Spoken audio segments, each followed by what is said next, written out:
So, like, on both ends of the reason why women have an unfair shake in the competitive gaming scene and why women's only leagues are kind of a cool thing, all those problems are also fought against by trans people fighting for trans rights. Because, surprise, surprise, the same group, trans people that are saying, no, to be a woman doesn't mean you just have a womb. You have the capability of having children, that you're able to breastfeed. Trans people are literally saying that women are more than their biological components, their biological capability. They are not reduced down to their body part. And at the same time, that's the same argument that feminists will make about women. Women deserve bodily autonomy to make their own decisions when it comes to family planning, when it comes to going on birth control, and also autonomy in a variety of other ways. That's the same argument. It's the same thing. So like, it's absurd that this is a take being made.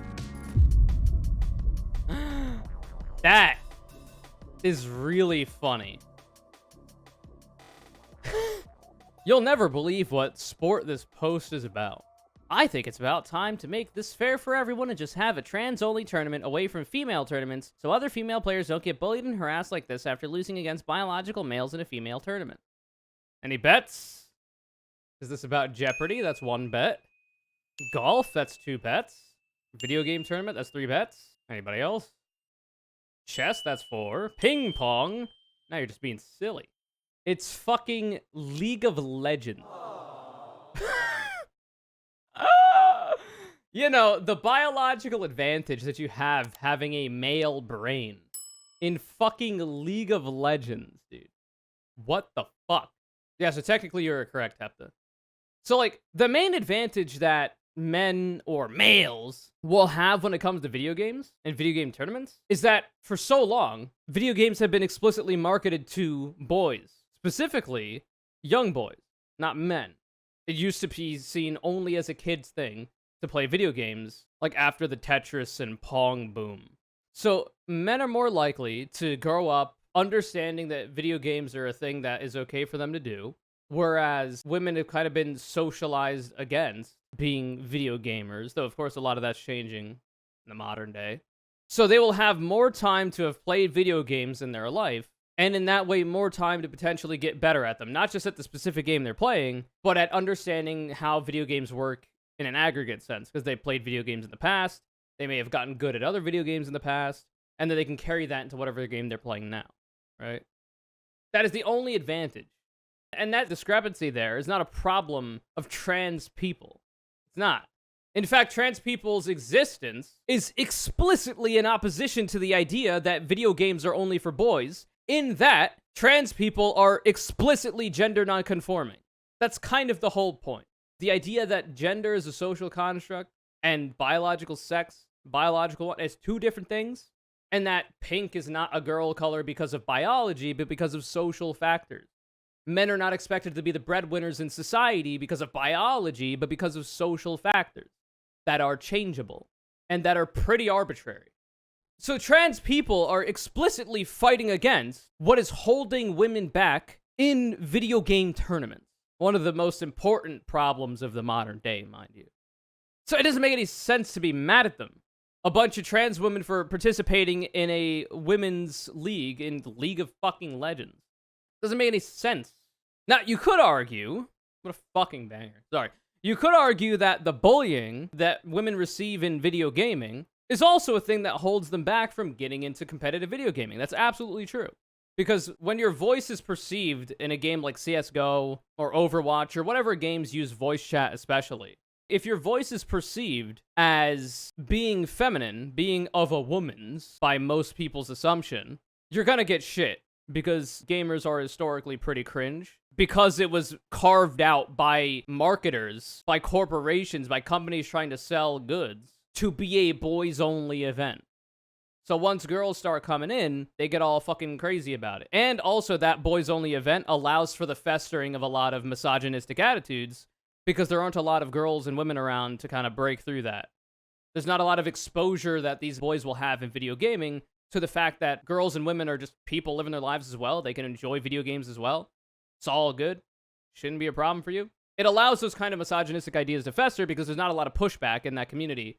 And the people that would push back against it, the other boys or men in the group that would push back against it would be called soy boys or cuckolds or whatever. Finally, given all that, that is also something trans people are fighting against. Because if you're, you know, clockably trans in whatever game, CSGO, Valorant, Overwatch, that uses voice chat especially, because otherwise you can be anonymous by not having a feminine name or not typing in a feminine way, even though those can be giveaways, funnily enough. There's no biological reason for why a certain name might be more feminine or a person's way of typing in a game might be more feminine, but we kind of have social conventions around what a feminine way of typing looks, like using :3, for example, or drawing out the amount of letters at the end of a word, this kind of shit. If you are clockably trans in voice chat, you are fucking ruined. Piece of shit gamer bros are immediately on your dick, jokes aside, about it. Calling you the T-slur, telling you about percentages, if you know what I mean. They're talking about people's genitalia immediately, which, you know, a lot of these things also have crossover with how they ridicule women, like cis women. It's the same, they face the same problems. So, like, on both ends of the reason why women have an unfair shake in the competitive gaming scene, and why women's only leagues are kind of a cool thing, because it's just, generally speaking, going to be harder to have a lot of women in competitive gaming from all we just mentioned. Having women-only leagues, pretty helpful for that reason. All those problems are also fought against by trans people fighting for trans rights. Because, surprise, surprise, the same group, trans people that are saying, no, to be a woman doesn't mean you just have a womb. You have the capability of having children, that you're able to breastfeed. Trans people are literally saying that women are more than their biological components, their biological capability. They are not reduced down to their body parts. Trans people are saying this. And at the same time, that's the same argument that feminists will make about women. How women deserve bodily autonomy to make their own decisions when it comes to family planning, when it comes to going on birth control, when it comes to expecting their partner to use a condom, and also autonomy in a variety of other ways. That's the same argument. It's the same thing. So it's absurd that this is a take being made. Imagine hating on a team in a tournament for wanting to have female players only. Congrats on winning against a full biological female team. What do you mean unsportsmanlike behavior? They just said trans rights. It's not a slur. They're not talking shit. They're just proud to be a team full of trans people, or a team containing trans people, in this case, trans women, and they're proud that in spite of a variety of hurdles that they even share with cis women when it comes to competitive gaming, they were able to win something, anything. Like, come on now. Let's be serious.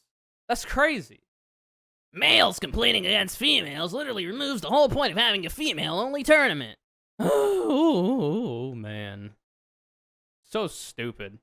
I never thought I'd tweet about this since I've always played against trans for 3 years now. But I won't stay quiet anymore after getting bullied by them.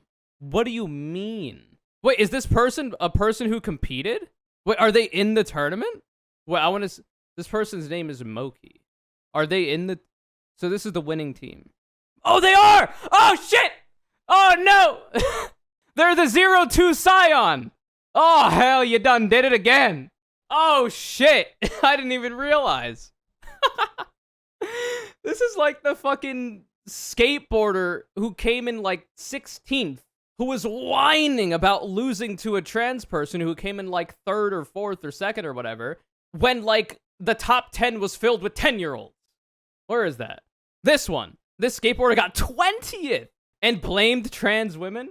Literally losing to children. A actual 10-year-old beat you and you're worried about the trans woman. Holy shit. I didn't even... The 0-10 Scion. Bro, y'all motherfuckers got rolled. Zinzao. 0-6. Syndra. 0-2. Jinx did okay. I guess. Damn. That's messed up. So the only reason this post is being made is because they're bitter about losing. And that's always what it is. There will be a bunch of fucking no-name women in sports who come out and are like, excuse me, it's not fair that there's a trans woman in this league. It's not fair that there's a trans woman in this league because that's actually a biological male. And I know that that trans woman came in 10th and I came in 45th, but there's some imbalance here when it comes to... Like, it's always that shit. The people that come out and are like, oh my god, I can't believe I lost to a biological male, are dog shit at their sport. Get better. Practice more. Put in the time. It's only a game. Or you have to be mad. True. That's sad, man.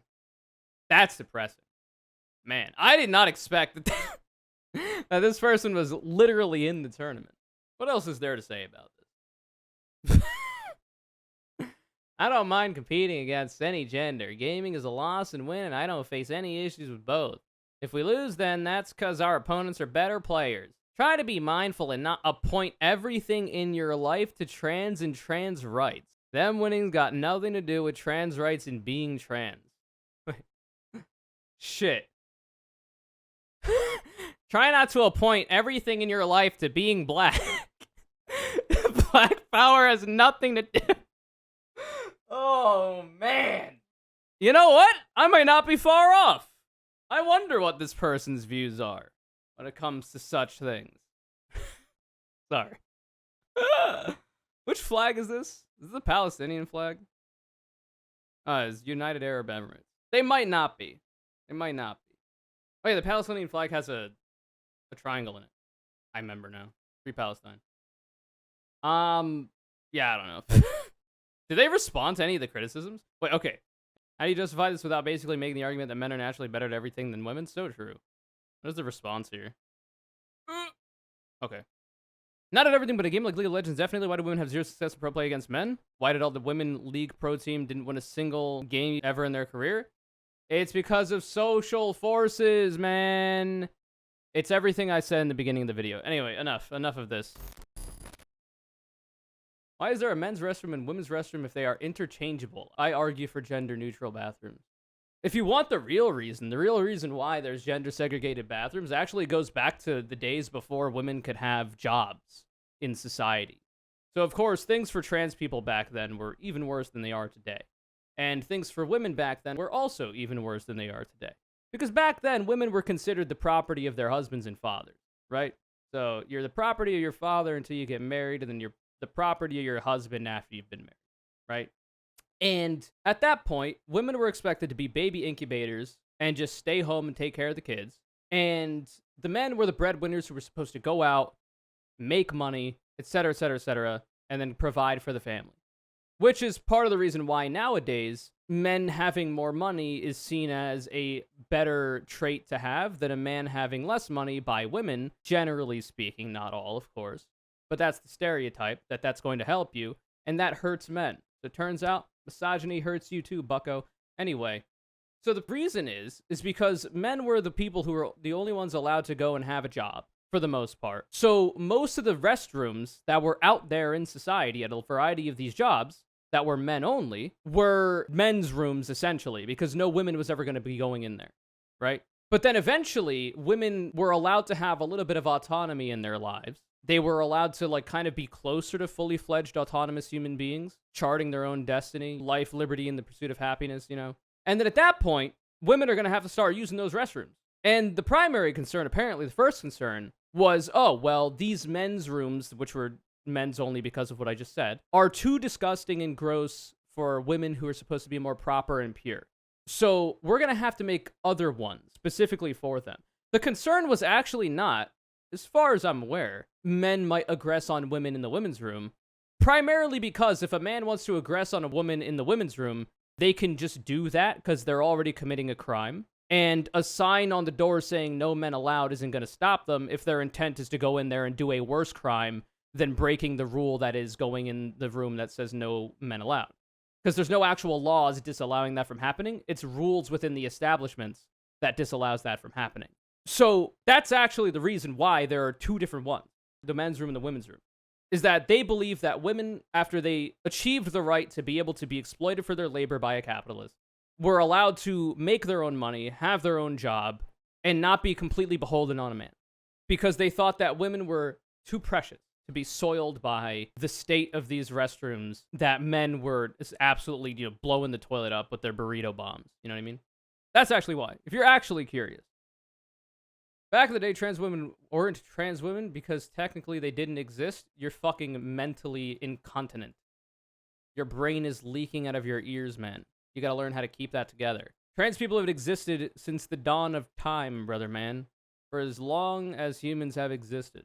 There is a history of, like, ancient emperors. There was a certain ancient emperor that was a trans woman that would literally pay people through the nose, like absurd sums of money, if they could make her a woman because she was biologically male, right? Assigned male at birth.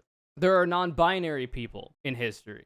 The first books the Nazis in Nazi Germany back in the 1930s ever burned were at the German Institute of Sexuality, which was run by a gay Jewish man named Magnus Hirschfeld, and where the first vaginoplasty was ever performed. A variety of study that went into sex and gender occurred at that location. The Nazis were not a big fan of this idea because the idea of trans people upsets the hierarchy that Nazis need in order to justify their power. And so, claiming that these people were so-called degenerates, they raided the institute, burned it down, took all the books out, and burned it. That's in the 1930s. But we can go way back. But you do have a point there, because it has not been as long since we've been able to have things like HRT. Hormones that you could take either through a sublingual tablet, an oral tablet that you swallow, through patches, through creams, or gels, or through injectables. We haven't had that for as long. These hormones, by the way, not synthetic. And also the medical science that allows for vaginoplasty, phalloplasty, breast implants, or reduction, or removal, have also progressed to the point where trans women or trans men, if they are on HRT long enough, and even if they've had, these surgeries, which are not necessary to be trans, will actually start to be more identifiable, biologically speaking, not even just in their aesthetics, but biologically speaking, as the gender that they identify with. So in the case of trans women, as a female, even though they are assigned male at birth, and vice versa for trans men, because that's how the endocrine system works. It's actually fairly powerful. One way we'll figure out how to transition the soul? Oh yeah, well, but first we have to figure out how to change the chromosomes, because that's the goalpost that's been moved to in the modern day. Now that we have HRT, now that we have surgeries for vaginoplasty, phalloplasty, all this kind of thing, now it's, oh, well, you don't have the correct chromosomes, so that's what makes anybody a man or woman, even though that's what makes people biologically male or biologically female, at least at birth. But once we can change those, then it moves on to, oh, well, you haven't really got a woman's soul now, have you? And, unfortunately, you're going to need to provide proof for those existing. And I've not seen any good evidence. I like to operate on the basis of logic, reason, and scientific fact. So that's not really relevant to me. Holy shit, we're doing Sociology 101 and Biology 101. We're doing basic sociology and basic biology for this person in the chat. Explain it like I'm a 2-year-old, gay and transgender, sounds like the same gender. What does that even mean? Here's the vibe, are you ready? To be gay is a sexuality, that's who you love. To be trans is your personal identification. That's your gender. That's who you want to be seen as in society. I tried to dumb it down, but unfortunately you do need, at the very least, a middle to high school level sociology or biology understanding of these concepts in order to understand them. So I don't know that people not even preschool yet would be able to fully comprehend it, but you can try to at least give them an idea. Like sometimes people have 2 dads. Sometimes people have 2 mommies. That kind of thing. And I guess for the other one, you could be like, for when it comes to trans issues, you could be like, some people are born a boy, but they actually feel like a girl. Or vice versa. I guess would be the most simplified way. Anyway.